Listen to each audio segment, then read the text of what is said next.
Nous voilà après le montage. Donc le montage a été fait sur Tinkercad. Ensuite on passe au code. Le code, pour vous simplifier la tâche, je vous l'ai directement mis là, vous avez juste à le copier. Donc hop, on copie le code, hop, copier le code, on le colle au niveau de la partie code ici. Au préalable, il faut bien sélectionner texte, d'accord? Non mince, texte. Une fois qu'on est là, on le colle. Donc le code, pour vous l'expliquer assez simplement, au début ce qu'on fait c'est qu'on définit les variables utilisées. Donc on a défini la n photorésistance, ça c'est la variable qui est associée aux données récoltées ici sur la borne A0. Donc c'est les données qui viennent directement de la photorésistance. On va dire, pour être assez clair, c'est les données qui vont nous permettre de savoir s'il fait jour ou s'il fait nuit. D'accord? Ensuite, la LED égale 13. Ça, euh, comment dire, c'est la variable associée à la LED, donc à la borne 13. Donc on commence par toujours en fait en Tinkercad, on commence par la void setup, la première boucle. Ça c'est la boucle qui est réalisée juste au début une seule fois.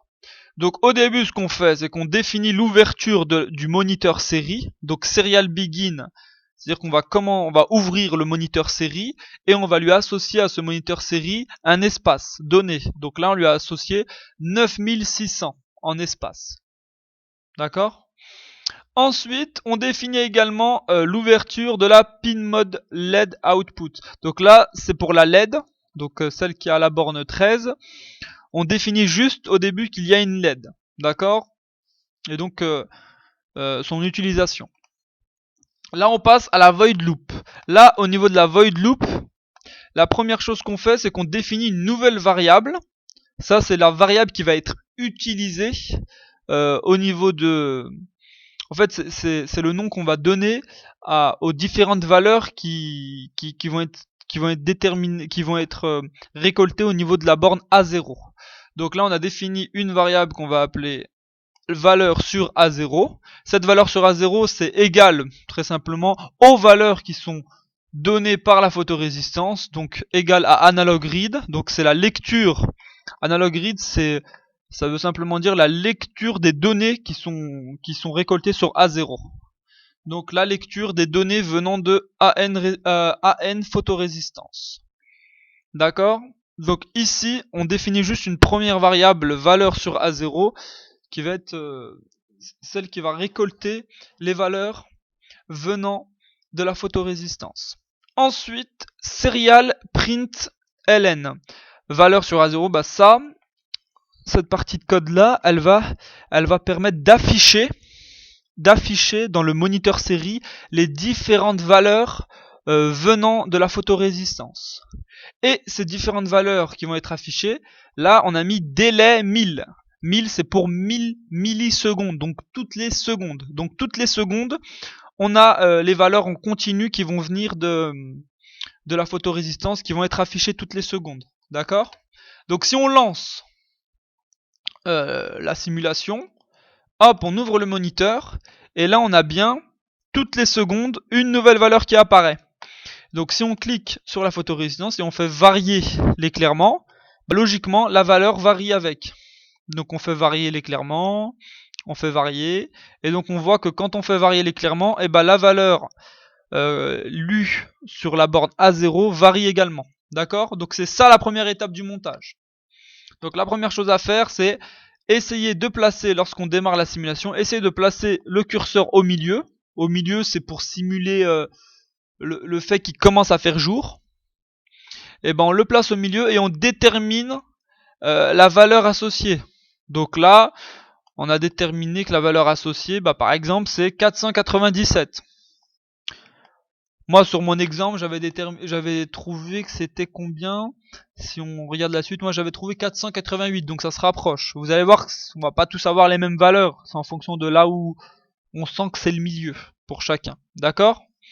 Donc une fois qu'on a placé au milieu, là on passe à la deuxième partie. Hop, on arrête, on retourne sur Tinkercad, sur éclat. Là, placez le curseur de l'éclairement de la photorésistance à la moitié, relevez la valeur, puis relevez la valeur. Donc dans la partie code de Tinkercad, là on rajoute dans la boucle void loop, on rajoute cette partie de code là. Donc on peut la sélectionner. Hop, copier. Là on retourne. Et là dans la void loop on rajoute. Donc on peut rajouter à la suite. Hein. On rajoute, hop, et on colle. Sauf que là, 3 petits points. Bah, il faut pas laisser à 3 petits points. Parce que même si on laisse à 3 petits points et on lance, ils vont dire qu'il y a un bug. Regardez, ouais. Donc là il y a un bug. C'est pour ça que là, ce que je vous demande après, c'est remplacer les petits points en gras par le signe inférieur ou le signe supérieur. Choisir celui qui convient au cas du réverbère. Donc là, on se place dans le cas du réverbère. Et dans le cas du réverbère, nous, on veut savoir quoi? Comment fonctionne un réverbère si on reprend un réverbère? Eh ben, c'est une lampe qui s'allume lorsqu'il fait nuit, donc lorsque l'éclairement est faible, et qui s'éteint lorsqu'il fait jour, donc lorsque l'éclairement est plutôt élevé. Donc là, si on clique, hop, on met simuler. On clique sur le réverbère. Attendez, petite chose. On clique sur le... Hop, là, ce qu'on va faire... c'est qu'on va enlever le petit code qu'on a rajouté pour vous montrer. Hop, donc on lance la simulation. Là, on clique sur la photorésistance. Lorsqu'on place le curseur au milieu, bah là, on simule le fait qu'on est entre le jour et la nuit. D'accord? Pour faire assez bref. On simule le fait qu'on est entre le jour et la nuit. Lorsqu'on monte en direction du soleil, c'est qu'on est le jour. Donc, la lampe est forcément éteinte. D'accord? Lorsqu'on se dirige vers le point noir, c'est qu'on est la nuit. Donc, la lampe est forcément allumée. D'accord? Et donc, en fonction de cette valeur centrale, moi j'ai trouvé 488, et bah, en fonction de si on va à gauche ou à droite, et ben on va dépasser ou non 488, et donc il va falloir sévir en conséquence. Et donc savoir, bah tiens, si je dépasse 488, je suis vers le soleil, donc je veux que la lampe soit éteinte. Par contre, si je suis en dessous de 488, et ben je suis en direction du point noir, donc je veux que la lampe soit allumée cette fois. D'accord? Et donc c'est comme ça qu'on va opérer. Donc j'arrête, hop, je remets mon bout de code. Vous pouvez faire, sinon, hein, pour ceux qui ont du mal, vous pouvez faire les deux tests. Vous pouvez faire les deux tests. Donc vous mettez une première